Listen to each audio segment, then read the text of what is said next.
Something strange is lurking beneath the sands of Giza, and scientists have no idea what it is. Archaeologists just found a hidden structure near the Great Pyramid using advanced ground scanning technology. What's inside? Nobody knows, but excavations are already underway. The Great Pyramid of Giza is one of the most famous monuments on Earth, but it doesn't stand alone. It's surrounded by an ancient necropolis, a massive royal graveyard filled with tombs and monuments. They belong to pharaohs, nobles, and other high-ranking officials. Most of these tombs are above the ground. They're called mastabas, rectangular, flat-roofed tombs built from limestone or mud brick, and they've been studied for decades. But from old movies, we know that these weren't simple graves. They have deep vertical shafts leading to underground burial chambers, where the past was sealed away for eternity. And recently, archaeologists found one curious empty space in the cemetery, a completely unexplored patch of ground. No mastabas, no visible ruins, nada. For years they ignored it, but between 2021 and 2023, they decided to investigate. They didn't dig though. Instead, they used a technology that kind of acts like X-rays for the ground. These radars let scientists see the secrets hidden there. And there was something hidden beneath the sand, something deliberately buried and forgotten. A two-part underground structure. One part was shallow and L-shaped. It's about 33 feet long and buried just 6.5 feet deep.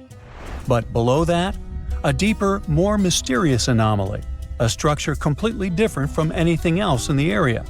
They called it a highly resistive anomaly, which means it's dense and solid, likely made of stone, sand, or even metal. And still, no one has a clue what's inside it. Now, it's clear that humans made the L shape. It wasn't formed by nature. And the shallower structure might have been an entrance to whatever is hidden below.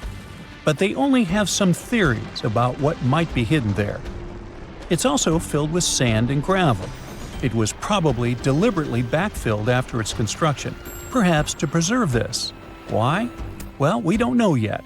The archaeological team will need to excavate to understand what exactly this thing was and why it was built. The first guess is a lost burial chamber. Many tombs in Giza have underground burial sites, but most have clear surface markers. This one, for some reason, has nothing, but it could be one of them. The second guess is an ancient offering chapel. Egyptologists know that some chapels were built in this shape, but usually they were above ground, not buried like this. And finally, it might be something we've never seen before. If this turns out to be a new type of structure, it could rewrite what we know about the burials of pharaohs. The only way to know for sure is to dig it up. And that's exactly what's happening right now. Excavations are already underway. Archaeologists are racing against time to uncover the truth. But there's a real danger there too. Giza's fragile ancient structures need to be handled carefully. Otherwise, they could be damaged beyond repair. So all we can do is wait for the truth. Now, these tombs always held fascinating mysteries. Unfortunately, we'll never learn tons of these mysteries because of some relentless tomb robbers. Egyptian tombs were built to guard the bodies for eternity. But that absolutely didn't stop people from breaking in and stealing everything valuable inside. They've been bothering these ancient sites for thousands of years, starting way back in Pharaoh's times. Many of the most famous tombs, including those in Giza, Saqqara, and the Valley of the Kings, were looted. It was a common practice in ancient Egypt. And they were serious about this whole thing. They dug secret tunnels to bypass traps and walls, bribed or threatened tomb workers to get inside knowledge, cracked open sarcophagi to grab gold, jewelry, and artifacts. And by the time modern archaeologists got to most of these tombs, they had already been picked clean. The reigning pharaohs got tired of this infuriating nonsense. The Valley of the Kings, the famous burial ground of Egyptian royalty, was supposed to be the ultimate safe zone. Tombs were built deep underground, hidden in the desert. Passages were sealed with giant stone blocks. False doors and traps were added to confuse thieves. Even curses were written on the walls, warnings of horrible endings for anyone who dared to disturb the tomb. which is exactly where we got all those horror stories about mummies from. Spoiler alert, none of it worked. Most tombs in the Valley of the Kings were fully robbed within 100 years of being sealed. Even King Tutankhamun's tomb, one of the most famous in history, was broken into twice in ancient times. Some of them decided to try and fight back. The New Kingdom rulers built hidden unmarked tombs in a way that should have prevented the looters from finding them, but didn't work. Some pharaohs, like Ramses II, were moved in secret to prevent their bodies from being stolen. Nope, didn't matter. The grave robbers always won. That's because tomb raiders weren't just random thieves. They were skilled, organized, and well-connected. They knew exactly where to look. Many were the ones who had built these sites in the first place, and they knew where the entrances were. If they couldn't smash through the doors, they'd dig through the walls, floors, and even ceilings to break inside. They also worked fast, often within a few years after the tombs were sealed, before anyone forgot where the valuable stuff was. The Khufu's pyramid, the one that's next to this newly discovered structure, was looted long before modern times. The one thing left inside when explorers got there? An empty granite box where the sarcophagus used to be. Unfortunately, it's not just about gold. History itself gets stolen during these raids. Ancient Egyptians wrote detailed records of what exactly and where they buried. So when archaeologists compare these lists to what's found, they can see what's missing, which is often everything valuable. Most artifacts don't end up in museums. They just disappear into private collections, where they can never be studied again. Which is, of course, completely unfair. In fact, a few countries have had enough and started passing laws to take historical artifacts back from private collectors. In Italy, if you own an ancient Roman artifact, you must prove you got it legally. China is actively hunting down stolen artifacts, and they must find ways to retrieve it back from the Western collectors. In Egypt, they passed new laws making it illegal for private citizens to own any ancient Egyptian artifacts at all. Other countries, like the US, the UK, Germany, or Switzerland, are completely fine with rich guys owning their history. The British Museum is built on looted things. European empires invaded half the planet and took whatever they wanted back home. Their museums are often full of such stolen artifacts, and unfortunately, they refuse to give most of them back. For example, the Rosetta Stone. It was taken from Egypt by Napoleon's army, then stolen again by the British after they beat the French. Egypt has been demanding to return for years, but they still can't get it back. Or the Parthenon marbles. These magnificent massive Greek structures were taken from the Parthenon in Athens by a British lord in the 19th century. Greece has been begging for them back ever since, but the UK doesn't feel like it. Not to mention tons of Mesoamerican artifacts, scattered in various museums across the world. European explorers raided Mayan and Aztec temples, took statues, jewelry, and sacred objects, and now Mexico is fighting to get them back. Well, wouldn't it be surprising even if this mysterious underground chamber has somehow been looted already? But if it's a newly found place, could it be one of the few that escaped the hands of grave robbers? Could there still be ancient artifacts, untouched for 4,500 years? We can only hope that those guys didn't get there first. There you are, trekking across a desert on foot. It's hot, you're terribly thirsty, and now you gotta walk around this stupid wall. Wait, a wall in the middle of a sandy, lifeless nowhere? Exactly, a wall in the northern Saudi desert. Archaeologists have just made a super exciting discovery, and what they found was not just a single wall. No, it was a whole ancient walled city that might date back to 2400 BCE. They think this place was home to around 500 people and could have been used for 1,000 years. This discovery is groundbreaking. It means that the area could have been way more advanced than anyone expected. The city was well organized, with different zones for living, towers and strong walls for protection, and different sections for all kinds of daily life. This ancient city, now called Al-Natab, was basically an oasis town, and it's great since it can give us a peek into what life might have been like in this desert thousands of years ago. Apparently, they had clearly separated areas like residential sections, a cemetery, farmland, and even a town center. This oasis city, found in the Khaybar area, is the first big organized settlement from the 2nd or 3rd millennium BCE that researchers have uncovered in northwestern Arabia. The first surveys show that this town, which covered about 6 acres, had several districts, including the residential area, the cemetery, and the legal one, with courts. The houses were set up in neat rows, all connected by small roads. Those streets kept the residential area separate from the rest of the town. Back then, most people in this region were nomadic herders, always moving around. But archaeologists have been sure that during the Bronze Age, Northwest Arabia had small walled towns and oasis centers scattered across it. These connected oasis towns were unique, offering secure places for people to live, store goods, and trade. They started showing the beginnings of urban planning, which hints that people of that time were already starting to settle down and organize communities more seriously. The research team estimated that there were about 50 homes in Al-Natab, but that number could go up to 70 as they keep digging. They think that a few hundred people lived there, and probably one of the coolest things is that some houses went up to 3 stories tall.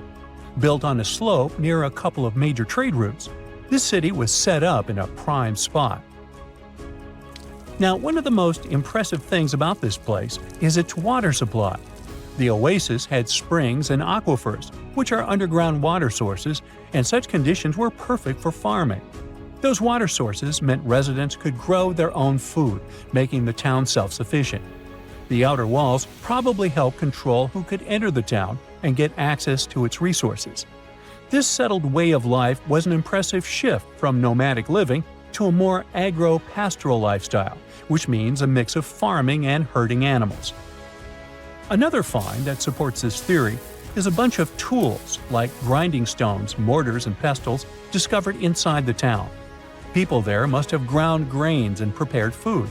They had a diet of cereals, meat, and milk from animals they raised themselves. These astonishing findings show that the inhabitants of the town could easily feed themselves and were surprisingly advanced for that time. Thanks to better access to Saudi Arabia in the past couple of decades, archaeologists now have a much clearer picture of what life there was like thousands of years ago. The most exciting thing is that Al-Natab might have been part of a whole network of similar fortified oasis towns spread across the region, and all of these connected sites could show us how trade routes and small settlements worked together at that time in that arid area. Now, at the same time, this recent discovery isn't the only one that has the scientific world buzzing with excitement. How about we visit Egypt and see for ourselves? After all, archaeologists have just found a stash of ancient Egyptian and Greek treasure underwater.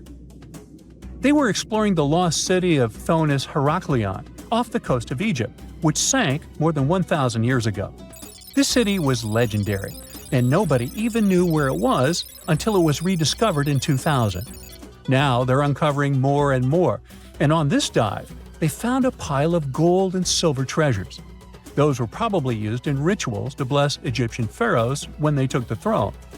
The researchers even found an ancient Greek temple dedicated to Aphrodite and some super old Greek weapons. Frank Gaudio, the lead archaeologist, said it was astonishing that those delicate objects had survived the disaster that brought the city down. Back in its prime, Thonis Heraklion was one of the biggest port cities in the Mediterranean. It was a huge center of social life and was the main entry point for ships from Greece coming into Egypt. But tragically, due to rising waters, earthquakes, and a catastrophic tidal wave, the soil underneath the city literally turned into mush, and then the entire city sank into the Mediterranean. It was forgotten until Gaudio's team found it in 2000. Since then, they've been uncovering new parts of the city and piecing together its history little by little. If a lost underwater city doesn't seem impressive enough, we can travel to the Amazon. The discovery made there is truly mind-boggling. For centuries, people have talked about lost cities deep in the Amazon, like El Dorado, that mythical city of gold that lured Spanish explorers into the jungle. A lot of them never came back. Then, in the 1900s, a British explorer named Percy Fawcett went searching for what he called the lost city of Z, and he too disappeared. But now, finally, scientists have actually found proof that those lost cities in the Amazon were real all along. A team of scientists use a tech called LiDAR, which basically allows you to see through thick jungle from above by bouncing light beams off the ground. They flew over the jungle in Bolivia in a helicopter about 650 feet up and mapped out those hidden ancient cities. What they found were ruins of a huge urban settlement built by the Kasarabi people who lived there from 500 to 1400 CE. And it wasn't just a couple of buildings here and there. No, the LiDAR maps revealed massive urban centers, pyramids, platforms, roads, canals, and causeways, all carefully laid out. Turns out the Amazon wasn't just an untouched jungle. It was once home to big, complex cities.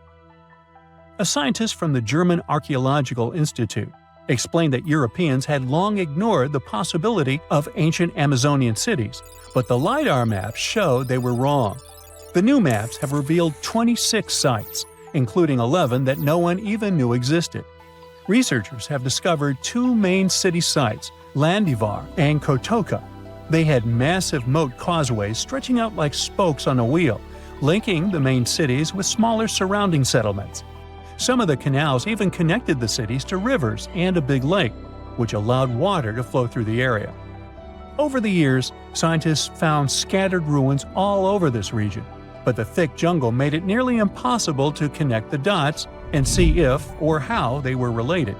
With LiDAR, the whole layout came to life, showing that those sites were part of a much larger organized urban system. It's now also clear that the sites had a greater meaning, since everything is lined up in a way that could be symbolic of the spiritual beliefs of the inhabitants. The Kasarabi culture isn't as famous as the Maya, but they had a thriving society in an area that faced huge challenges, like yearly flooding. And although the nearby Andes had their own monumental sites, the Kasarabi were doing something absolutely unique. They even had reservoirs to store water, which suggests they might have been dealing with occasional droughts, which is pretty unusual for the Amazon. Actually, those terrible droughts could be why the Kasarabi eventually left their cities around 1400 CE. At some point in its long and very interesting history, our dear planet Earth was sort of snoozing, just doing its planetary thing, spinning around the sun. And then, bam, life starts getting fancy. Plants and animals start strutting their stuff, showing off their complexity. Fast forward a bit, about 65 million years ago to be exact, and a cosmic disaster strikes, or at least that's what we presume. An asteroid probably smashed into Earth, wiping out the dinosaurs and other big animals. We can't pinpoint specifics about the asteroid, but we do know that it was extremely large and it crashed into our precious planet, creating a dusty mess that settled everywhere. You can still find remnants of that dust layer in sedimentary rocks today. If you dig beneath it, you'll uncover a whole bunch of fossils. These prehistoric creatures were living it up before the asteroid crashed the party. Think of it as the planet going on a cleaning spree, leaving a bunch of empty spaces waiting to be filled. And guess who took the opportunity? Mammals! These furry little critters were the ones to rise to fame. But why is it that this disaster became such a great opportunity for mammals? It's pretty simple, actually. With no big bullies around, they grew, multiplied, and had a population expanse. All kinds of mammals joined to fill in the blanks. Primates, rodents, basically, the whole furry gang. We're talking about placental mammals, marsupials, and even egg-laying mammals, adding some serious variety to the mix. We like to think of primates as our closest relatives here on Earth. What's their story? Well, around 63 million years ago, just a couple of million years after the dinosaurs' final dance, the primates decided it was time for a family reunion. They split into two groups, the dry-nosed primates, who became the cool monkeys and apes we know today, and the wet-nosed primates, who went off to become lemurs and aye-ayes, hey-hays. The fun didn't stop there. About 58 million years ago, the dry-nosed primates began their own little mission. One special guest called the tarsier arrived on the scene, featuring big eyes that were perfect for late-night shenanigans. This tarsier took a different path from its primate relatives, embracing its unique niche and evolving separately. To this day, the tarsier is the only primate that feeds exclusively on meat. These little guys have a taste for insects, small birds, rodents, and even lizards. But that's not all that makes them unique. Their eyes are twice the size of their brains. Also, their heads can do a full 180-degree spin, just like an owl. Because of their features, the tarsiers are the true kings and queens of the night. With their superpower of ultrasonic tracking, they can spot their prey instantly. Plus, their legs and feet are like springs ready to launch them into action. They've got this special ankle bone called the tarsus, which gives them those epic leaping skills. Hence the name, if you were wondering. But let's leave these little critters to rest and get back to our story, shall we? About 55 million years ago, the Earth cranked up the heat, literally. This sudden hot pod was a bit too much for many deep ocean dwellers and plants to handle, and they bid their farewells. But hey, every goodbye is an opportunity for something new, right? The oceanic mammals known as cetaceans, saw their chance and took it. They splashed into those empty niches, becoming the rulers of the sea. In this category of creatures, you can find the blue whale and the dolphin. A special primate guest made an appearance around 47 million years ago. Scientists now affectionately call the fossil of such a creature Ida. This little wonder caused quite a stir, initially hailed as the missing link in human evolution. But here's the hilarious part. It turned out Ida was not one of us dry-nosed primates, but a cheeky wet-nosed one. Moving forward to 40 million years ago. This is when another big event happened in the primate world. The New World monkeys, our distant cousins, decided to take a different path and branch off from our lineage of Old World monkeys. They packed their bags and set off to conquer South America, where they're still living it up today. What's the difference between the two, you might ask? Well, one crucial thing that sets them apart is the fact that the Old World monkeys had nostrils that pointed downwards. Around 25 million years ago, another troop of apes entered the scene, and these guys had something special, the lack of a tail. These unique creatures would go on to become our closest relatives. We're talking apes and great apes, the cool gang who share a whole lot of genetic similarities with us. The first ape to break free from the monkey madness was the gibbon. About 18 million years ago is when this little acrobat swung into the picture.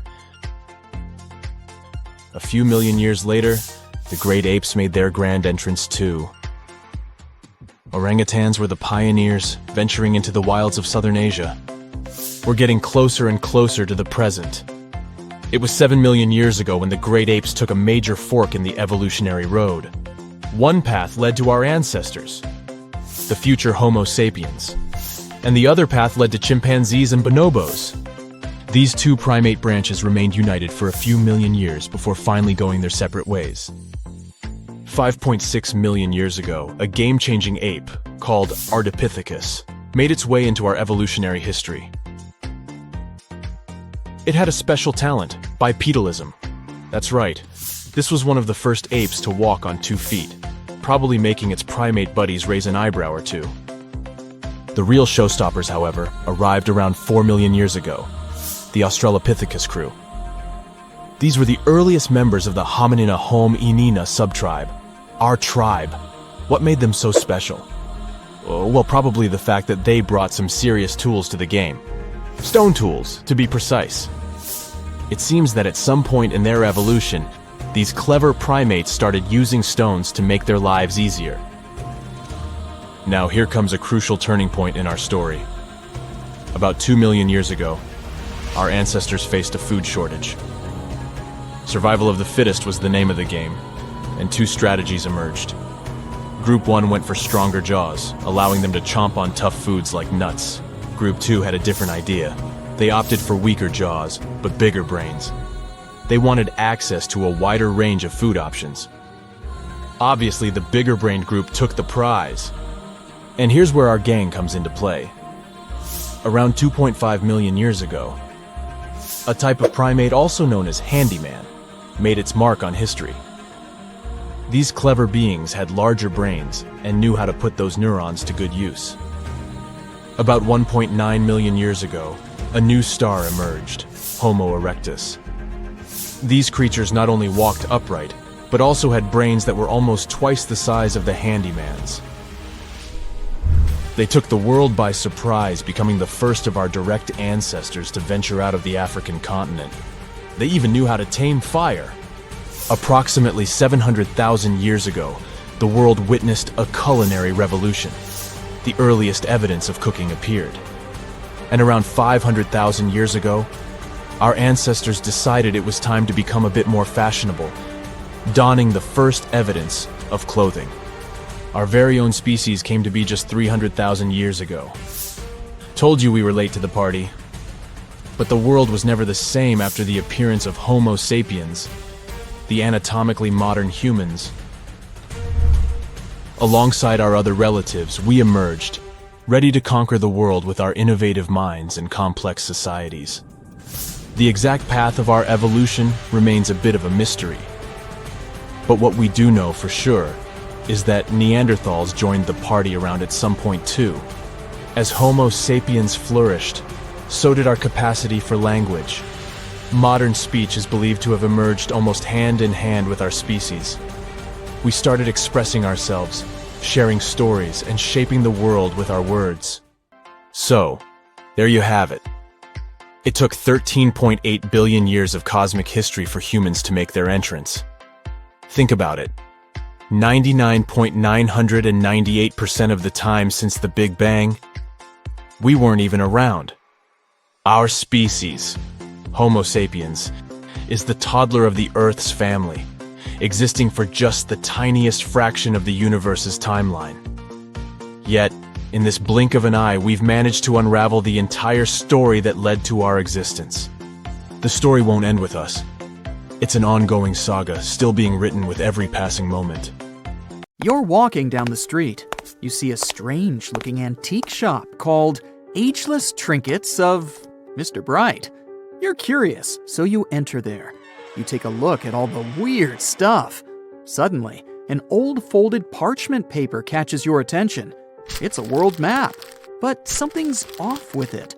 Instead of showing the countries as you know them, it shows the locations of 4 mythical lost worlds and civilizations. Mr. Bright, the shop owner, comes next to you after realizing your shock.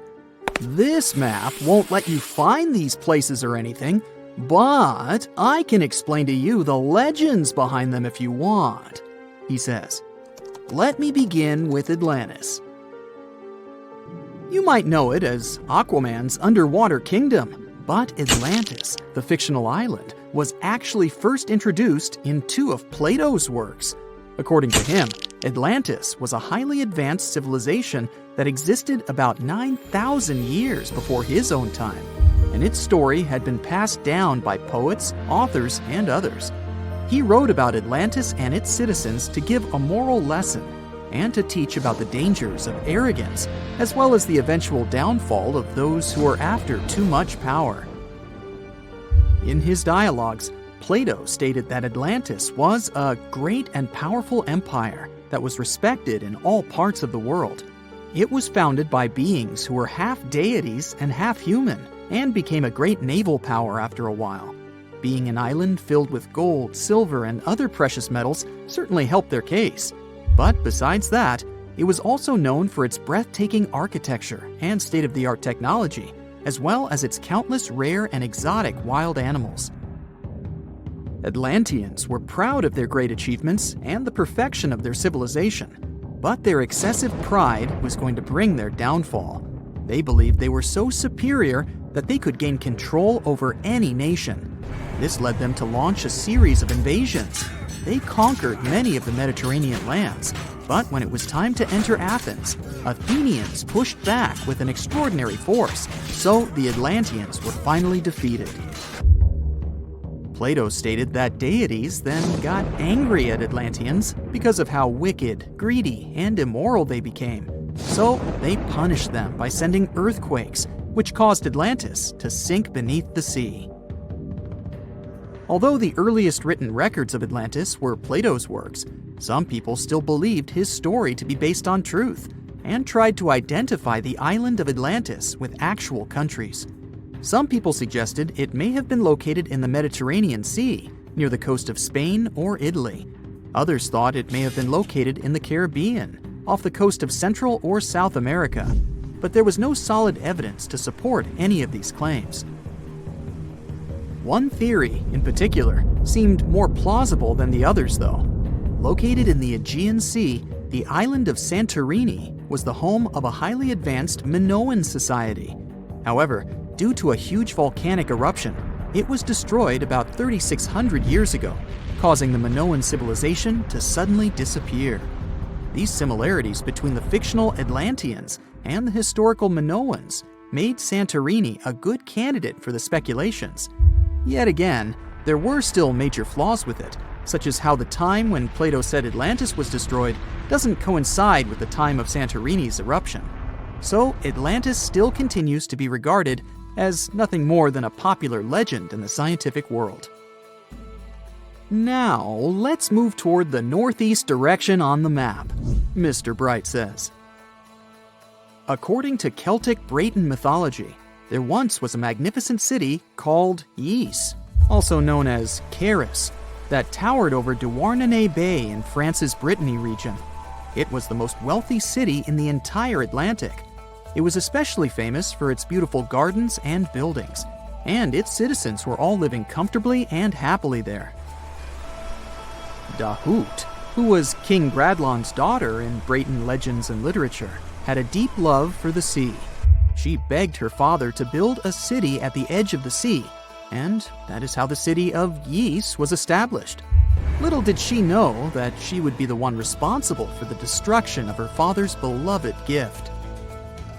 You see, since the city was surrounded by the sea, it needed to be protected by a dike equipped with floodgates, and these gates could only be opened at low tide. And the only one who had the keys to these gates was the king himself. One day, a handsome red knight arrived at the city, but couldn't pass the gates. Dahut was so taken by him that she wanted to let him in. She knew that her father was the keeper of the only key to the city, so she sneaked into his room and stole it from him. Then she gave it to the Red Knight so that he could enter the city and they could be together. However, the Red Knight turned out to be the Prince of Darkness, and he intentionally left the gate open to the raging sea. The waves soon swallowed all of Ys. King Gradlon was able to escape on his magical horse, but Dahut couldn't. She turned into an evil mermaid who lured sailors into the sea. Today, if you go to Quimper, a city in Brittany, northwest France, you can find the statue of King Gradlon riding on his horse. Although the city of Ys is a legend, Brittany coast locals believe that on the days when the waters are calm, you can still hear the tolls of the city bells deep under the sea, if you listen carefully.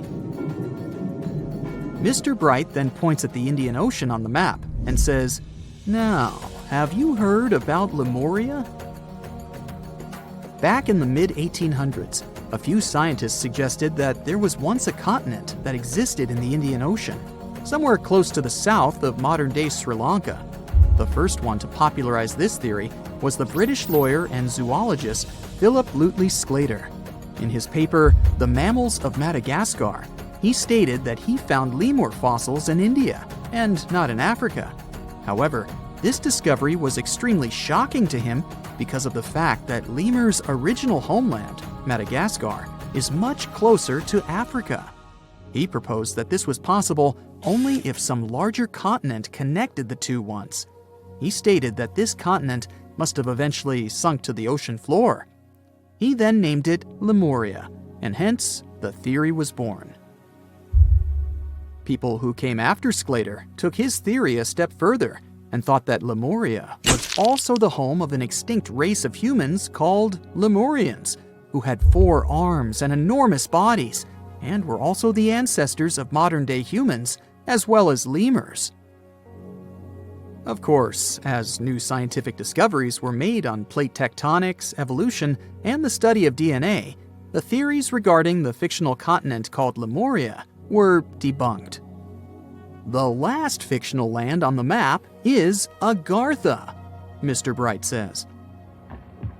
Taking its roots from Eastern mysticism, one legend says there's a kingdom called Agartha that is located deep beneath the surface of the earth. It's where all four corners of the world are connected by paths and tunnels. It is said that there's a secret entrance into Agartha hidden in the Gobi Desert, and it's built by Agarthans themselves using advanced technology that can't be detected by us, the surface folks. According to some beliefs, Agartha exists to counterbalance the energies of those who live above the surface. While we live in a state of rush and heightened emotions, this world beneath us is the total opposite. Some even say that those who escaped Atlantis fled here to continue their lives inside the Earth's core. And yet, others think it's actually a land that's crawling with all kinds of monsters. But there's no need to be scared, since modern science proved Earth's core is not actually hollow and is a solid hot iron ball. So you can cancel your journey plans to the center of the Earth if you've made any. Thanks, Mr. Bright. Imagine you get to be an archaeologist for the day.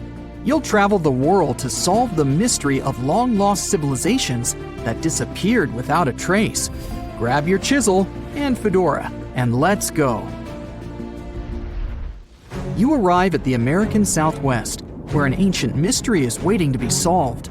You make your way to Chaco Canyon, just outside of Albuquerque, New Mexico. It's hot and dry in this deserted area. You're here to visit the ancient ruins of the Anasazi people. It's said that they were a thriving civilization that met a mysterious end. You hike a few miles before you begin to make out the shape of dwellings, constructions built of stone in the middle of the canyon. This is Pueblo Bonito, a 10th century complex that contains as many as 800 rooms and stands over 5 stories tall. The buildings are beautiful and made from sandstone. To access the complex, its inhabitants built a 400-mile network of roads, some of them 30 feet wide. You can't wrap your head around the fact that it was built so long ago. Everything looks so well preserved. The Anasazi reigned over the so-called Four Corners region from 100 CE to around 1600 CE. During this time, they built a civilization that sprawled over 30,000 square miles, including Colorado, New Mexico, Utah, and Arizona. Standing inside a huge kiva, an underground ceremonial chamber, you wonder what happened to the Anasazi people. Scientists have analyzed tree rings and found out that the Anasazi population lived through a period of great drought. The drought is believed to have lasted 23 years, and there was possibly no rain at all during this time. This definitely affected their livelihood, from malnutrition to battles over food and resources. But was it enough to make 30,000 people flee their homes? Researchers say these people left their homes with their belongings still in place. Ladles were left in ceramic bowls. Granaries were full of supplies. It was as if they intended to return, but never had the chance to come back. For many years, archaeologists have believed that the drought was the reason for the disappearance of this thriving society. But there's other evidence that shows a different story. Anthropologists say that the ancestral Puebloans, as they are also called, were an exemplary population. They were peaceful and lived together in harmony. But that's not what their architecture shows. They isolated themselves from the rest of the world by building their settlements so high on top of cliffs. And they built walls and other security structures in order to protect themselves. What were they so afraid of? Recently, archaeologists began to study bone fossils of the ancestral Puebloans, and they found evidence that suggests that toward the end of their civilization, things might have gotten pretty bad. Evidence shows that local leaders were ruling using fear-based methods. Severe punishment started to be inflicted on those who did not follow their strict rules. Why this happened is still a mystery, and you might need many other excavation trips to find out the truth. It's lucky that your next destination is really close by. Still in New Mexico, you'll visit the Blackwater Draw. It's a national prehistoric site that holds the story of the Clovis people. You're shocked to find out that the Clovis are possibly the oldest humans to have inhabited the U.S. They were the first humans to allegedly cross the Bering Strait and follow the ice-free trails down to the U.S.'s southern plains. Try to picture what this area looked like when the Clovis people roamed this land. A huge spring-fed lake with mammoths, giant sloths, saber-toothed tigers, and bison much bigger than the ones we have today wandering around. The archaeological site you're visiting shows that the Clovis population were big game hunters. You're able to identify the bones of several mammoths and even the stone tools that our prehistoric ancestors used to hunt them. Some of these date back to 13,000 years ago, aka the end of the last ice age.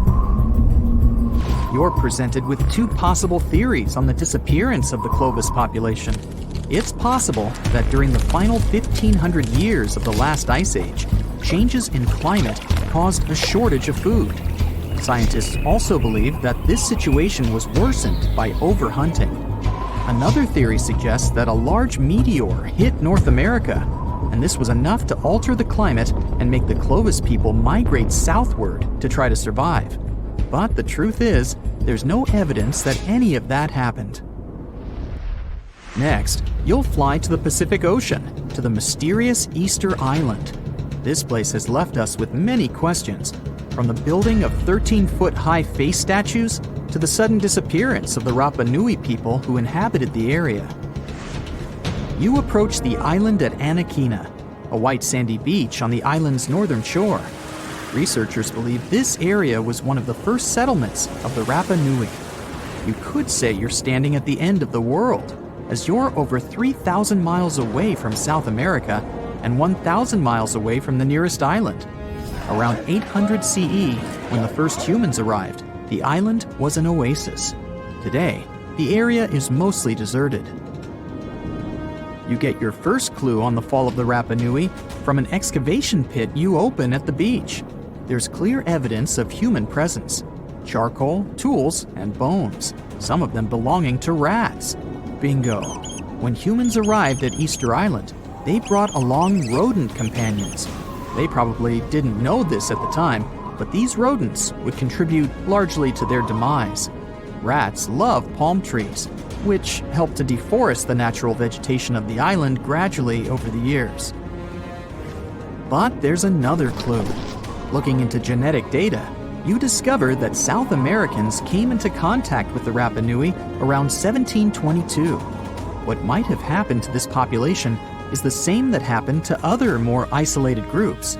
The contact with foreign groups brought about diseases that possibly led to the end of the Rapa Nui. To finish off your trip, you're headed to Cambodia. The country was once home to the Great Khmer Empire from the 9th century CE to the 15th century CE. The ruins of this place are magnificent. Your main excavation site is the Plains of Angkor, built alongside the Mekong River. This huge site was the most important Khmer city at the time. Just FYI, Angkor actually means capital city in the Khmer language. The Khmer were able to build a huge network of roads connecting Angkor with the rest of the empire.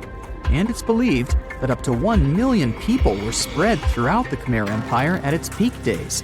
It was the largest pre-industrial city in the entire world. It's comparable in size to modern-day Los Angeles, just so you can get an idea. The Khmers were also master builders and engineers. They managed to build a complex irrigation system that helped their rice farming through the centuries. And to connect their cities, they built almost 500 miles of intricate highways and bridges. Oh, and not to mention the complex architecture of their religious buildings, such as Angkor Wat, one of today's most visited tourist sites in Cambodia. It took over 30 years to build, and it spreads over almost 500 acres. Back in the day, its towers were probably decorated with gold. But today, the site is a maze of vine-covered temples. Like your fellow researchers that came here before you, you're unsure of what caused this civilization to be wiped off the map. One possible guess has to do with the climate in the region. Strong monsoons might have caused massive floods and severe damage to the infrastructure, especially to the water system the Khmer people heavily relied on to survive. But another reason could have been regional conflict and immigration. Toward the end of the 15th century, the empire started to decline in numbers, and this could have weakened its strong power. You might not go home with many answers, but you've certainly learned a lot, huh? When you think of an epic desert scene with blazing sun, endless dunes, and those magical little oases, you probably picture the legendary Sahara, right? But what if I tell you that 11,000 years ago, this vast expanse of hot sand looked totally different than it does today? Yeah, I don't know, I wasn't around then. But I'm told that back then, what we now call a desert was a lush paradise, brimming with lakes, rivers, grassy plains, and even woodsy forests. So, where did all this water go? There are many stories about the distant past of our planet when deserts were covered with jungles and forests. And then something happened, like changing climates or colossal earthquakes, and it all turned green lands into dunes. But how about a theory that Sahara became a desert because of humans and goats? The Sahara has seen its fair share of wet and dry drama throughout the ages, mostly thanks to little shifts in Earth's orbital tilt, causing variations in how much solar radiation hits the atmosphere. There were even times called the African humid periods, when the rain would pour in and transform the dry landscape into a bright green haven. But between 8,000 and 4,500 years ago, something really funky happened to this region. Certain areas went from humid to dry way too fast to explain it by just orbital changes. In the blink of an eye, the lush Sahara turned into the Sahara we know today. Now, if you ask scientists why it happened, they will tell you, oh, it's just poor parameterization of the data. Bet you didn't get it, did you? What? Well, right, let me translate it from scientific to common human.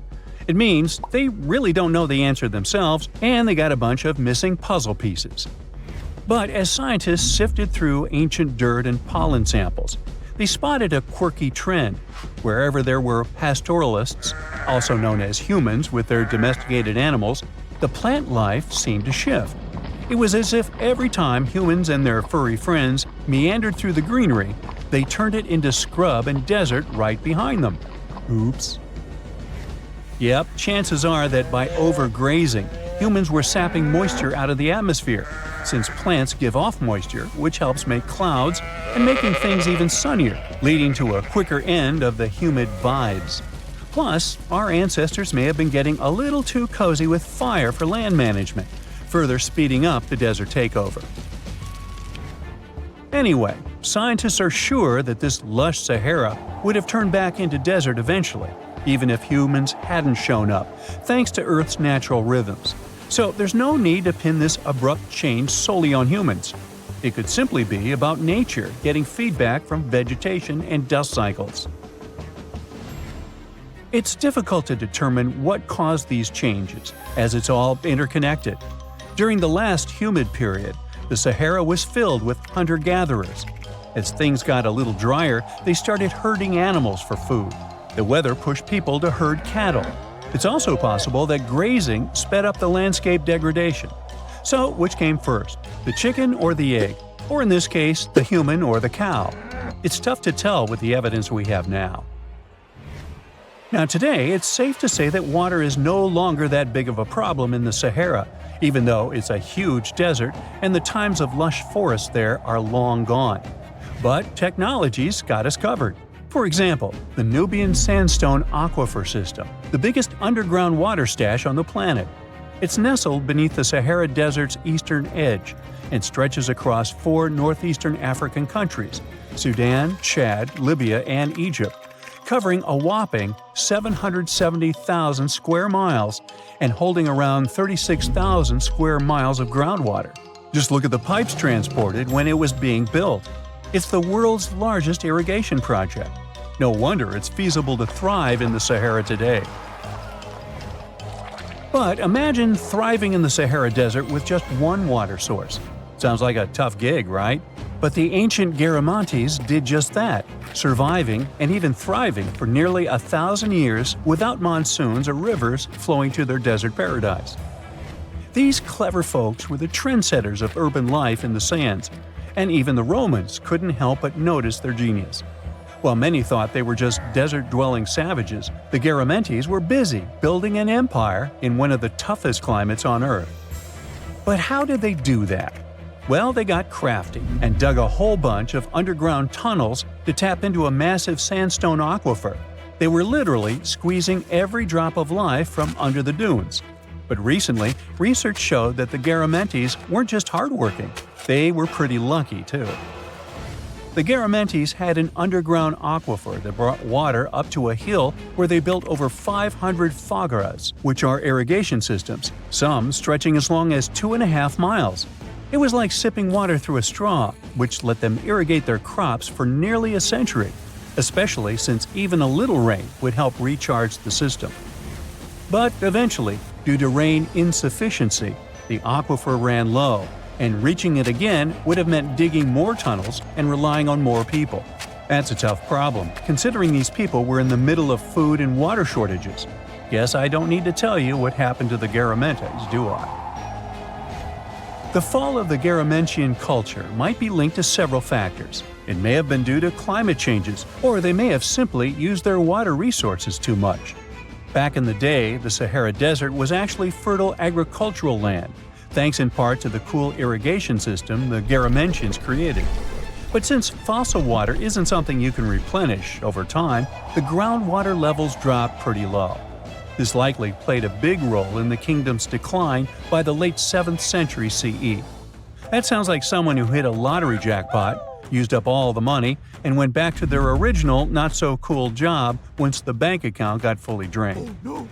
Oh, by the way, even if the Garamantes left some secret wisdom messages for us, the chances are we'll never get what they wanted to tell us. Nobody really knows what language they used, and their texts are nearly indecipherable to us today. But let's go back to the Green Sahara. So it transformed into a desert about 4,500 years ago. But today, we can understand how people lived in those times in the Sahara thanks to natural parks in Africa that have the ultimate outdoor art gallery. There are well over 15,000 ancient paintings and carvings depicting everyday life from around 11,000 years ago. However, if the carvings aren't enough for you and you feel like visiting an actual green desert, all you have to do is book a flight to California. One of the most beautiful phenomenon in the world, the superbloom, takes place here. Look at all these colors – orange, green, pink. It's a miracle. Wildflowers bloom right in the middle of a hot desert after several years of rainfall in dry places. It's such a bright and colorful landscape that superblooms can be seen from space. This rare phenomenon can be observed in other arid places and deserts in western and southern Africa, Western Australia, and Chile. In all these places, the weather is very hot and dry in summer. Mild humid air comes in winter, and this is the ideal environment for mass flowering. Flower seeds that lie in desert sands can wait for decades before starting to produce flowers. When the hot sun destroys all the weeds and grass, and the rainfall becomes enough to moisten the soil, the seeds are kind of like, well, okay, now it's our turn to play a big game. And then hundreds of thousands of tourists come to take photos and post these beautiful pictures on social media. And this, unfortunately, is one of the main dangers for flowers. Therefore, if you find yourself in a place like this, don't pick the flowers and don't trample on them. Stay on the path, don't litter. Take only pictures and leave only footprints. You get it? Good. You find yourself in Africa, land of unique wildlife, home to a great variety of cultures and languages, and, first and foremost, host to the world's largest hot desert, the Sahara. It's daytime, and you are thirsty for some water and shade. You've been walking for days, trying to find one of those precious-looking oases. You feel you're near, but the horizon just keeps stretching and stretching. Your mind is tired, and your body is feeling all the heat. It's like you've eaten a full plate of hot pepper and then some more, judging by how much you're sweating. And when I say hot, think 100 degrees Fahrenheit hot on average. No wonder this is happening. After all, you find yourself in the world's biggest hot desert. Now, I say hot desert since the biggest deserted landscapes are actually the cold ones, located in Antarctica and the Arctic. Icy Antarctica's frozen desert is more or less the size of 1 million LAXs. Yep, the Los Angeles International Airport. The Arctic desert is just a bit smaller than that. Now, in case you don't know, the Sahara Desert is located in northern Africa, stretching from the Atlantic Ocean all the way over to the Red Sea. It occupies an area large enough to place approximately 100,000 Disney World theme parks side by side. According to scientists, its boundaries are expanding. Deserts usually form in the subtropics because of what's called Hadley circulation. The air rises at the equator and descends into the subtropics. This circulation of air has a drying effect, which helps the formation of desert landscapes. Since the 1920s, the Sahara is considered to have expanded by over 10%. How is this happening? Well, let's start from the beginning. You probably know the Sahara Desert as one of the most inhospitable places on Earth today. Just FYI, for a place to be considered a desert, it has to receive less than 4 inches of rain per year. Due to the very small precipitation index, deserts are usually dry and arid places. There is little humidity in the air, and daytime temperatures can go as high as 130 degrees Fahrenheit. Usually, there isn't that much animal and plant life because of the lack of water. But in the Sahara's case, it wasn't always like that. It may be difficult to imagine northern Africa without the tons of sand it has today. But about 20,000 years ago, the Sahara was actually one big oasis. Recent discoveries show clear evidence of what the scientists now call the Green Sahara. In the mid-1800s, a German explorer crossing the Sahara encountered some paintings and engravings that nomad artists had left behind. What he saw in those paintings looked nothing like his actual surroundings. Instead of an arid landscape with only camels and desert vegetation, the rock paintings depicted jungle animals like giraffes and hippos. There were even images of livestock and grazing animals such as cattle and sheep, something that seems impossible for modern-day Sahara. Artists usually draw what they see around them, so this finding really intrigued the German explorer. The drawings were so detailed that the artists must have had close contact with those animals. You can find this rock art spread out in the northern part of the African continent, from western Sahara to Saudi Arabia.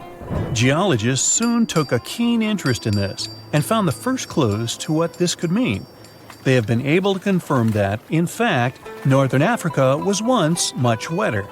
They found evidence from nearby deep-sea sediment off the coast of Mauritania.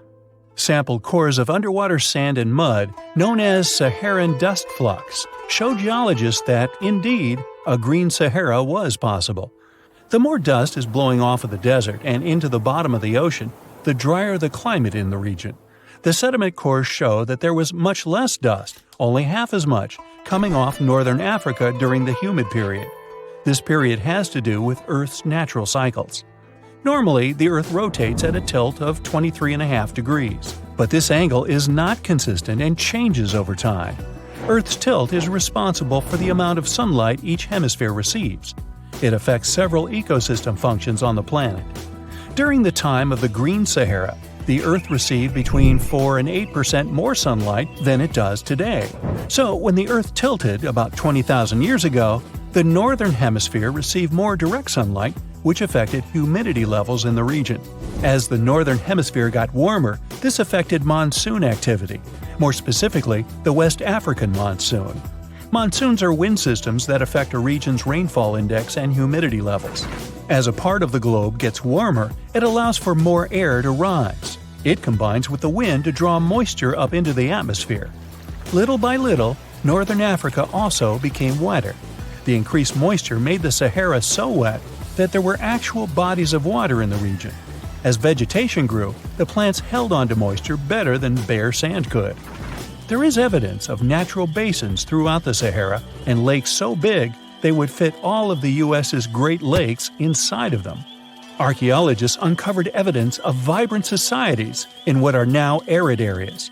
It looks like ancient cultures were able to take full advantage of the African humid period. According to researchers, the human population peaked across the Sahara about 9,000 years ago. There are traces of fireplaces, hunting tools, fishhooks, and even mounds of fish bones. Records show that there have been over 230 green periods over the span of 8 million years. Solar radiation is always changing due to natural orbital cycles. That's why Earth will most certainly see another green Sahara moment. It might be thousands of years from now, but it will happen. The same way the Sahara turns green, it turns yellow again. Let's put it like that. All it takes is a significant axial tilt and a few years of readjusting. However, another phenomenon is calling the attention of scientists now. Recent studies by the National Science Foundation from the University of Maryland show the Sahara has expanded 10% over the past 90 years. This phenomenon is called desertification, which literally means fertile land turning into desert land. The Sahara Desert is now advancing into the semi-arid region of Sahel. In 1950, this region was home to 31 million people. Today, its population is over 100 million people. This rapid population growth has largely contributed to the Sahara's expansion. Farmers that were once nomads began settling down. Land usage grew more intense, aiding in weakening the soil. The demand for food has caused an overcropping of the land, so even more of it is turning into the desert now. The study also shows that natural climate cycles can affect rainfall in the Sahara and the Sahel. Scientists affirm that all deserts fluctuate, not only the Sahara. A desert's boundary may expand in the dry winter and contract during the wetter summer. South of the Sahara lies the Chad Basin. It is a natural body of water that now serves as an indicator of the Sahara's expansion. The Chad Basin is located in the region where the Sahara is advancing southward. An atmospheric and ocean expert from the University of Maryland explains that rainfall has reduced greatly in the entire region. Due to reduced rainfalls, there is less water across the entire basin, and even Chad Lake is drying out. Just like the Sahara, the Atacama Desert in Chile, deemed the world's driest, is also expanding. It is located north of the city of Santiago, and its southern border is expanding toward the Chilean capital. Because the climate is getting drier and drier here, the city of Santiago is turning into an arid or semi-arid region itself. The once fertile valleys of local rivers that lived on agriculture and livestock for many generations are losing their revenues as Chilean land is turning into a desert. Since 2010, Santiago has received only a third of its annual rainfall. Outside of the city, farmers are digging holes in search of blue gold, or simply put, water. The situation here is very similar to that of Sahel. So tell me this, were you as surprised as I was to find out what has been happening in the Sahara region? Feel free to share in the comments below. We've all heard of the Sahara. Sure you have. It's the largest hot desert on the planet. A sea of sand covering an area larger than the contiguous United States. But have you ever wondered what lies beneath the sand dunes? To answer this question, we must travel deep into the past of our blue planet. Up until some 6,000 years ago, the Sahara was grassland. Humans were around at this time, not me, spreading agriculture around the planet. In the north of Africa, the color green dominated. Plenty of rainfall meant that there were lakes, rivers, pastures, and even forests. A completely different image of the Sahara from the barren landscape of today. But then, the climate started to shift. The region became parched, and the vegetation started disappearing. The wind did the rest. It took away the fine sediment after there were no plant roots to hold the ground together. Give it a couple thousands of years, and you get a familiar image of the Sahara. Sand and rocks stretching as far as the eye can see. But when it comes to volume, only a quarter of the Sahara is actually sand. The yellow sands of the Sahara are just one part of the story. The desert has many other features, such as gravel plains, salt flats, and plateaus. Makes you think if we understand the word desert correctly. For people who study such terrains, geologists, there is only one condition for defining a desert: precipitation. If an area gets little or no rain, then it's considered a desert. The Sahara certainly fits the bill. Its average annual rainfall is just 3 inches. Compare that to the nearly 45 inches a year in New York. When we look at precipitation, this sandy desert is only the 3rd largest in the world. Number 1 and 2 are Antarctica and the Arctic. They are larger than the Sahara by millions of square miles. It sounds odd, but there is more than one type of desert. The first 2 are polar deserts, while the Sahara is a subtropical desert. But the difference in air temperature are staggering. In Antarctica's interior, temperatures plummet to minus 76 degrees Fahrenheit. Compare that to the highest temperature on record in the Sahara of 136 degrees Fahrenheit. But this desert has a cool side. At night, the temperature is roughly the same as the average yearly temperature in Denmark. This hot and cold roller coaster makes it hard to choose the right outfit when venturing into the Sahara. And what about the sand? How deep is it actually? The depth varies between 70 and 140 feet. That's not too deep. If you put the Statue of Liberty in a tall dune, half of it would still stick out of the sand. Its vast amounts in the Sahara were created by aeolian processes. That's Greek for wind. Over time, it blows and shapes the surface of the earth. In dry areas with sparse vegetation, winds erode the ground much faster. That's what happened in North Africa. Under all that sand is the bedrock and cracked clay. If you started digging, you would find the same everywhere on the planet, with one important difference. There is some type of soil covering the bedrock. This is not the case in the Sahara. Because of the arid climate and a lack of vegetation, sand covers the ground below. Over the course of thousands of years, a lot of interesting finds ended up in the desert sand. For example, there are petrified tree trunks.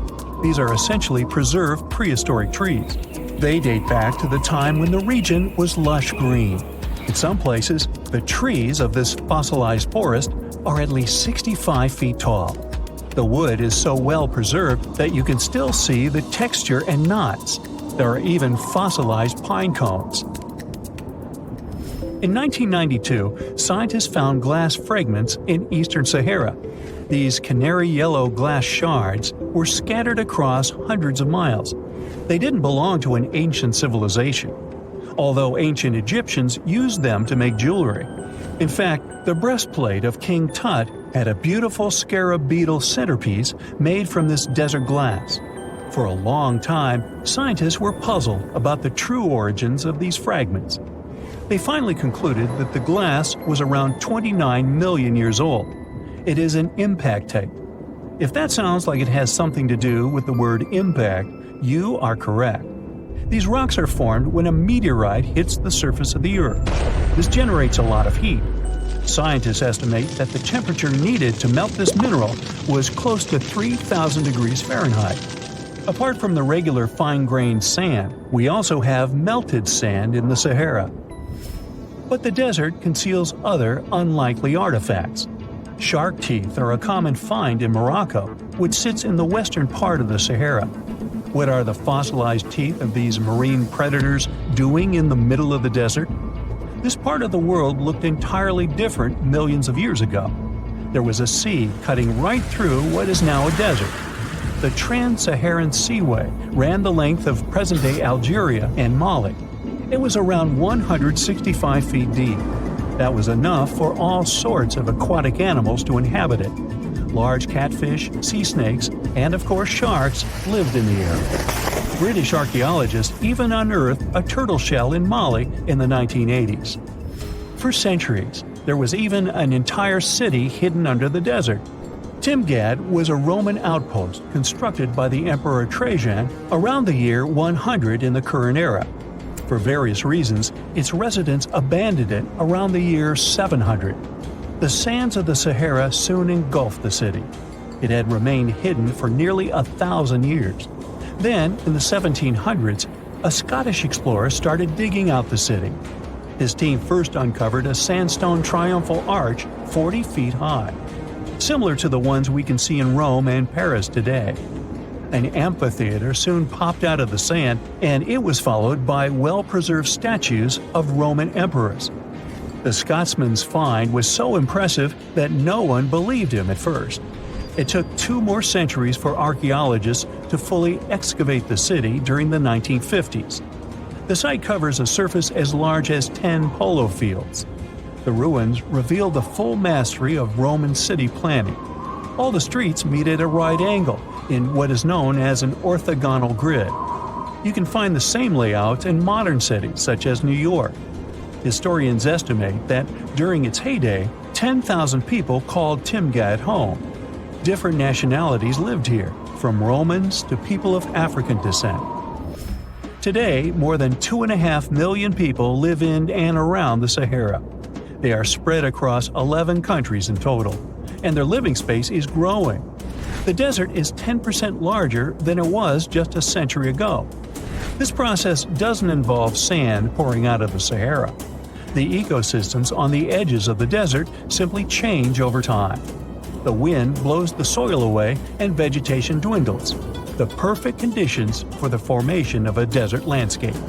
These changes are happening in the Sahel, a region south of the Sahara Desert. That's why the African countries have recently come together for a project called the Great Green Wall. The primary goal is to stop the desertification of the Sahel and hold back the sands of the Sahara. Their plan is ambitious and involves planting a wall of trees from the west to the east of the African continent. The proposed forest is not only going to be long, but wide as well. The Sahara and the Sahel share a historic bond. Since antiquity, camel caravans have been making the journey from Africa's Mediterranean coast in the north to the savannas in the south. The golden age of this trade kicked off in the 9th century. The perilous journey took several months to complete. The route was 2.5 times longer than the length of the Grand Canyon. Explorers still find evidence of these ancient caravans hidden away under the sands of the Sahara. So the Sahara Desert is so big that it covers 8% of the world's territory. It's bigger than the USA or China. Surprisingly, the Sahara is not the largest desert in the world. It is the 3rd largest, behind Antarctica and the Arctic. But it is definitely the hottest one. Temperatures there reach 136 degrees Fahrenheit. This place has some of the most incredible sand dunes you've ever seen, towering up to 1,476 feet. But here's the kicker. There's a real risk that these dunes might continue to spread until they cover the entire world. Surprisingly, the influence of the Sahara Desert extends far beyond its borders. Its dust, carried by powerful winds, makes its way to the UK and across the European continent, particularly in winter. This dust settling on the ground where it rains is a familiar sight to those in the UK, often leaving a red residue on cars. This connection between the Sahara, England, and Europe serves as a stark reminder of the global reach of environmental phenomena.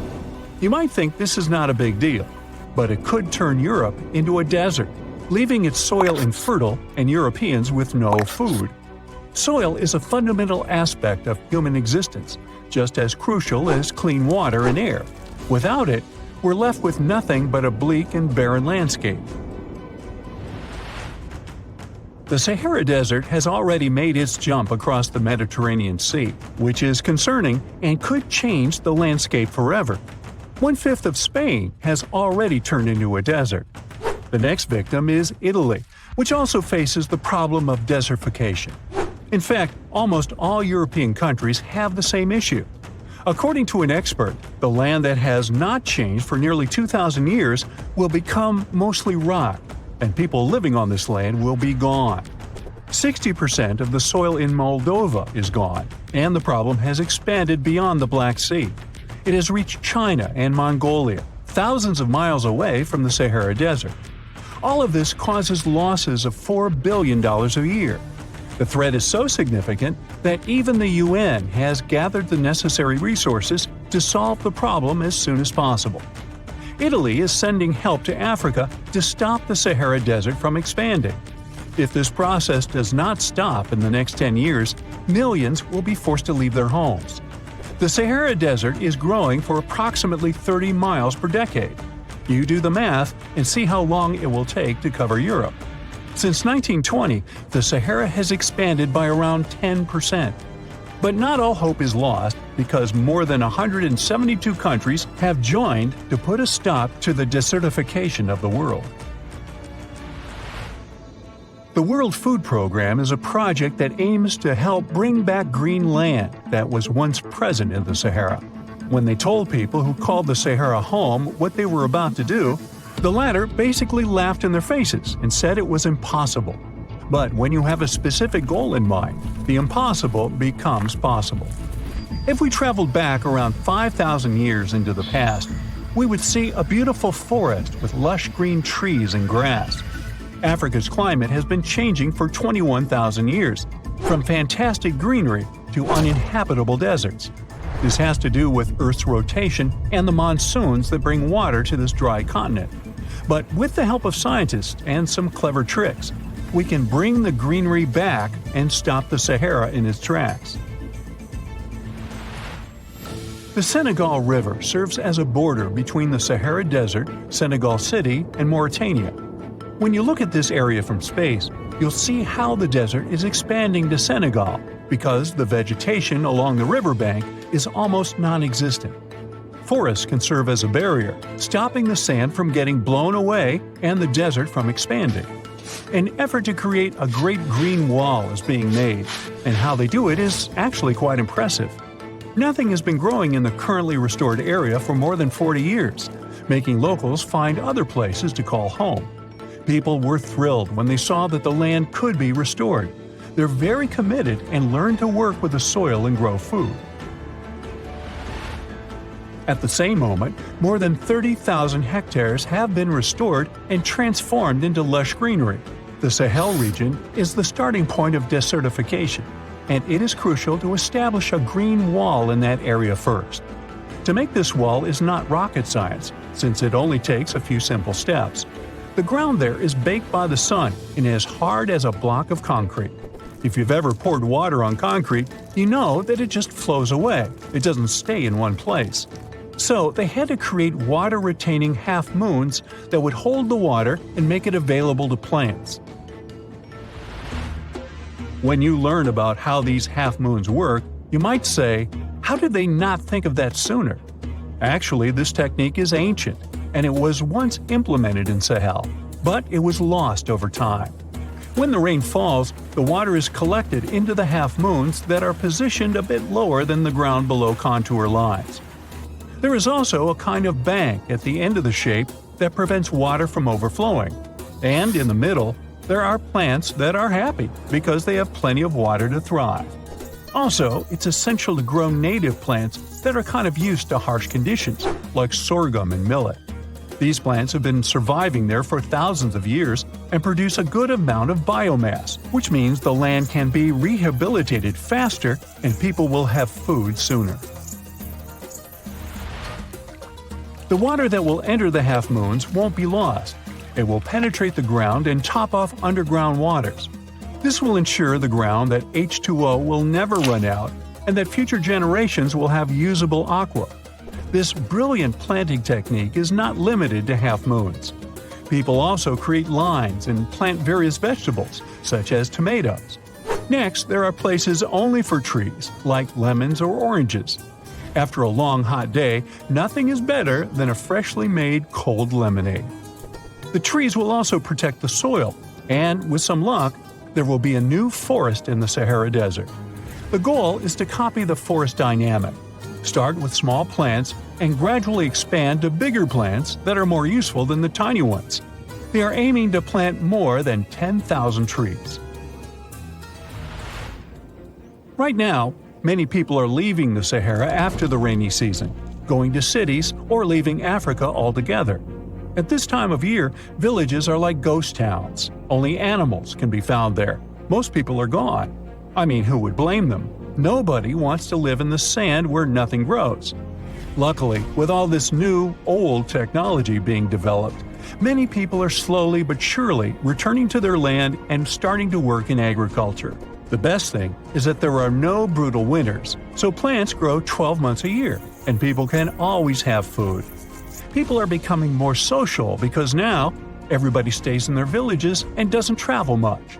If this project works out, Africa will be saved, and the world won't turn into a giant desert. You plan to spend your summer vacation in Africa. The final destination is the Sahara Desert. It's located in northern Africa, stretching from the Atlantic Ocean to the Red Sea. You're excited to ride camels and learn about the region's rich cultures. You hop on an extensively long flight, and finally, you are here. You find yourself in the world's biggest hot desert. Can you believe it's 3 million square miles? You're ready for your first adventure after drinking liters of ice-cold water. The guide gives you a choice. You can spend 2 weeks visiting a collection of oases, or you can help them solve an ongoing local mystery. Deep into the desert, near this Algerian town, lies a mystery begging to be solved. A collection of huge, spotted circles in the sand. There are dozens of them, stretching for miles in a straight line. The circles were first identified via Google Earth images several years ago. People have debated them for years, but no one seems to know the answer. The strange thing is that they are so many miles away from any towns, roads, or human activity. The quickest way to discover the truth behind the circles is asking questions. You grab your notebook and set out to talk to locals. Everyone is helpful in this scenario: geographers, anthropologists, elders, and historians. The first person you talk to is a map expert.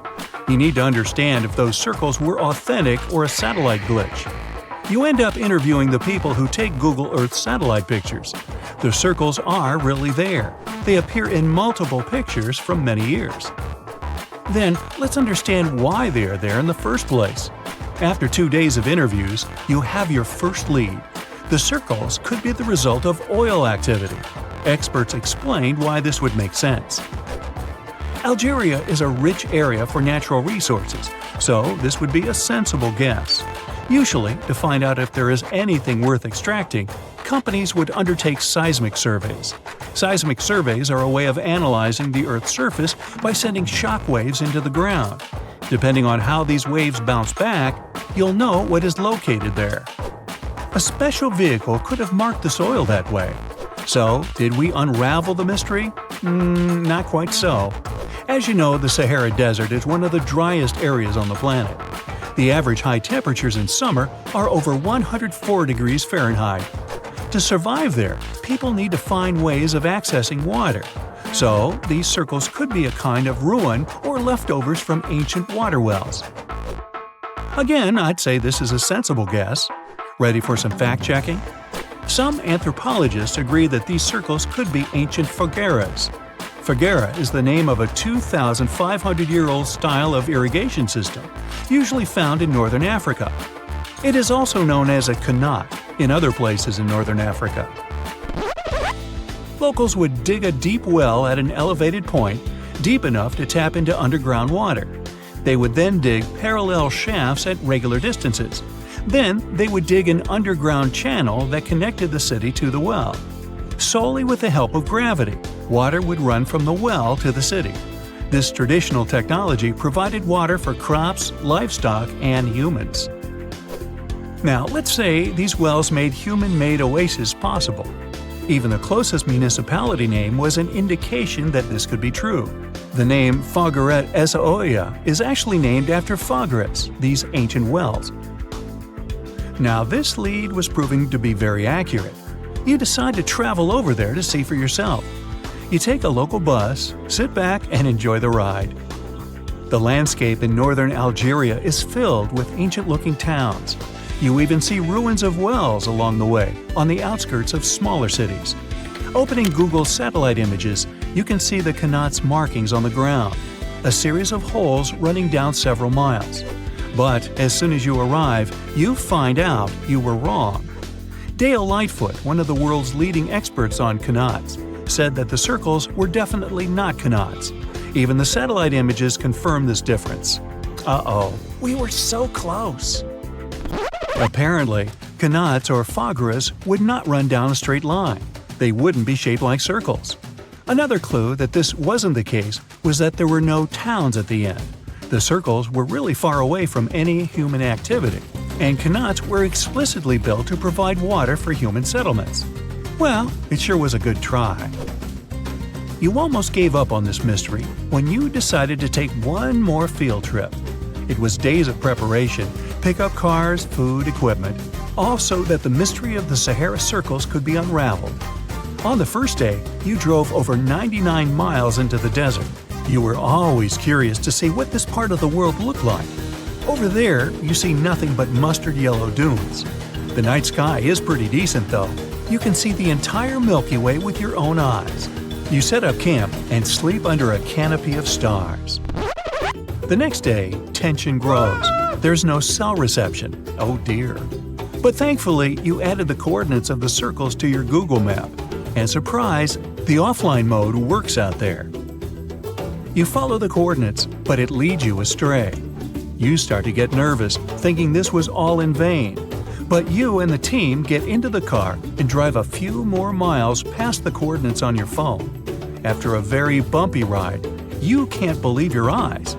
There it is, an enormous crater dug on the sand, surrounded by 12 smaller holes. From up high, it looks like a clock, without the pointers, of course. On the ground, they're very faint, so faint you almost miss them. Searching the area, you notice all the holes had something similar, metal wires, thin wires that you can pull from the ground. They're buried deep, so you start digging. An object starts to reveal itself. Uh-oh, it looks like old dynamite. This certainly surprises you. Better stop digging to avoid any accidents. At the end of the survey, you feel satisfied, but still curious. What could all this dynamite mean? And who put it there? What comes next is the turning point of your adventure. Walking back to the car, you see something shining on the ground. You approach the item with curiosity. It's round and rusty and looks like a sardine can? What's that doing here? Could this give you more clues about the circle's mystery? Just in case, you pick it up and put it in the car. Back in the city, the puzzle pieces start to reveal the story behind the Sahara Circles. You bring photos and the sardine can and show them to local experts. They analyze your material and give you an intriguing verdict. As it turns out, guess number 1 was the closest one to the truth. So, what happened to the first guess? Why do we need to keep digging deeper? Well, because it was only half right. The Sahara Circles are not a historical footprint of seismic surveying. Back when the circles were made, this technology didn't even exist. But they sure are related to oil exploration. The dynamite-filled holes were an old method for oil searching. The circles are the leftovers of surveyors looking for resources underground. And the sardine cans? Well, they were left by the workers who held explosion works. You gotta eat, right? According to the model of the can, this happened more or less around the 1950s and 1960s. So these circles aren't even that ancient. More like modern ones, if you ask me. Well. Hope you are glad you tagged along and helped unravel this mystery. See you in the next mystery-solving adventure. You're flying over the Sahara Desert in a small, light aircraft when you spot something truly weird. It seems to belong to a very different part of the world, the ocean. But what ocean can be huge enough for this monstrous sea star to dwell there? You descend and realize that it's not a sea star.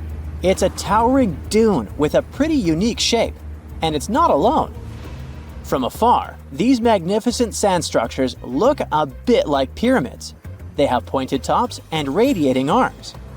Called star dunes, they're the most complex and largest desert dunes in the world. They're the tallest of their kind, but that's not the coolest thing about them. Researchers have found similar formations on Mars and even on one of Saturn's moons, Titan. Star dunes aren't super rare, but they're especially widespread in southeastern Morocco near the border with Algeria. That's where you're flying at the moment, and the breathtaking dune you're marveling at is Lela Lalia, probably the most famous of them all, a giant 330 feet tall. Scientists believe that it formed in less than 1,000 years. How about doing some research to find out more about these unusual formations? There, I see a great spot for landing. Star dunes got their name because of their multi-armed shapes. They form in areas where winds change direction throughout the year. But even though you can find them in different places on our planet, there is just one confirmed star dune in the rock record, the collective record of Earth's development reflected in preserved rocks. The star dune in question is in Scotland, and it's ancient, from about 250 million years ago. That's all we know about super old star dunes. Probably because we don't know what to look for to identify one. Another problem: star dunes often form in remote locations, which makes them extremely difficult to study. Imagine reaching the nearest settlement, then somehow traveling who knows how many miles to the dune itself, and then slogging up several hundred feet of shifting sand. I'll pass. But you can go since you've already landed, and the dune is right here in front of you.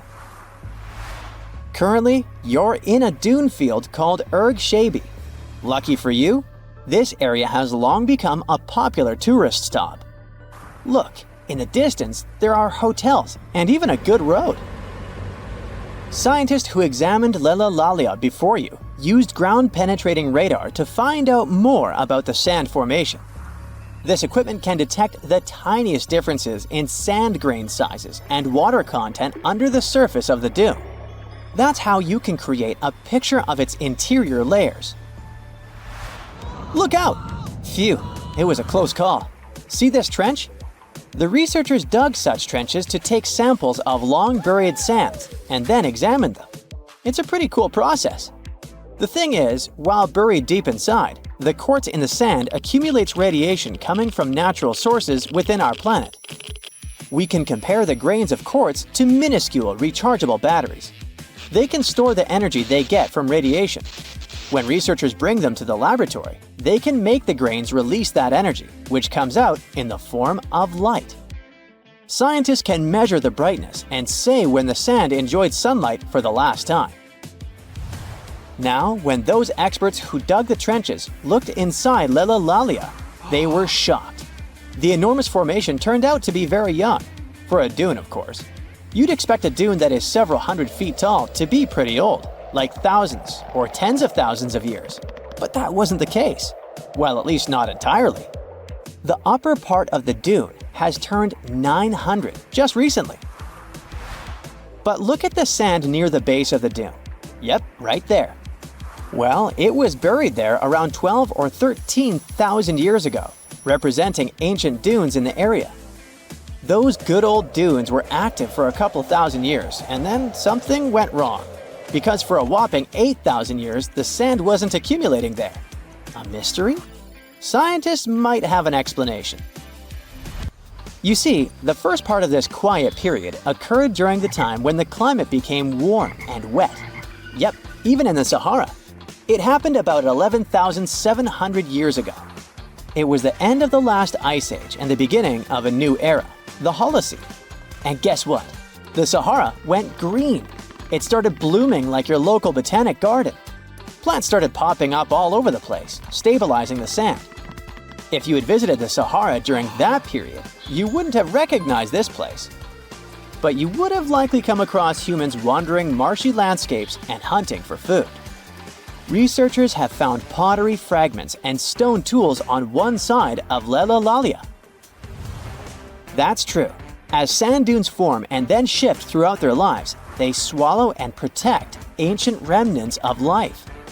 Just dig well enough and you might find something that will provide you with a window into the past. It can be ancient fossils, anything from fossilized shells and corals to prehistoric plants. Those can offer precious insights into the history of our planet and the living beings once inhabiting certain regions. Now, it might come as a shock, but in the Sahara Desert, scientists have uncovered well-preserved marine reptiles and fossilized fish within the layers of those ancient sand dunes. They are the remains from the time when the Sahara was covered with a sea millions of years ago. Anyway, it's time to leave that ancient paradise if you want to survive. 4,000 years ago, the wet period came to an end and the Sahara dried out again. Interestingly, our dune didn't begin building up right away. For some time, sand probably blew through but didn't accumulate. Or the dune could have started growing in a different location. And it's a valid theory since scientists have discovered recently that Leilolalia shifts around 1.6 feet every year. It also accumulates about 6,400 tons of sand every year. Now, if you've been inspired by your dune trip and are now eager to explore more of them, I've got some unpleasant news for you. Unfortunately, although there might be star dunes locked in sandstones around the globe, they're super tricky to detect. The problem is, dunes are huge, but they lack a single distinguishing feature. So you'd really need large exposed beds of rock if you want to get a wide enough view to identify a star dune. On the bright side, there surely are places where it might be possible to do such research, but you should be ready to know that it might be just a set of various features that look like other dunes. But if you combine them, you'll say, it's likely to be a star dune. Comment below if you'd like to go on a trip in search of a star dune. Meanwhile, we'll continue our journey. You decide to have some rest and start climbing down the side of the dune. That's when you begin hearing it. Terrible, haunting sounds. Are there ghosts nearby? Worry not, you're safe. You might have heard of a phenomenon called singing sands. As you walk down some sandy slopes, you disturb the grains of sand. They rub against each other, producing friction that creates those eerie melodies. With each step, the sand beneath your feet comes alive in a ghostly choir of whistles and whispers. The sounds range from low hums to loud, high-pitched wails, as if an otherworldly symphony is echoing through the dunes. But of course, scientists have their own very practical explanation, attributing this phenomenon to the right atmospheric conditions combined with the unique size, shape, and moisture content of the grains. Now you've almost made it all the way to the bottom of the dune, but beware of slip faces. When a sand dune reaches a certain steepness, it develops a slope. That's the very slip face I was talking about. This slope is usually on the leeward side of the dune and sheltered from the prevailing wind. Sand grains start accumulating on the windward side, slowly creeping along the dune's gentle slope. At one point, they reach the top. Gravity takes over and they start sliding down, triggering a cascading effect. It looks like a miniature sand avalanche, and I wouldn't want to end up in its way.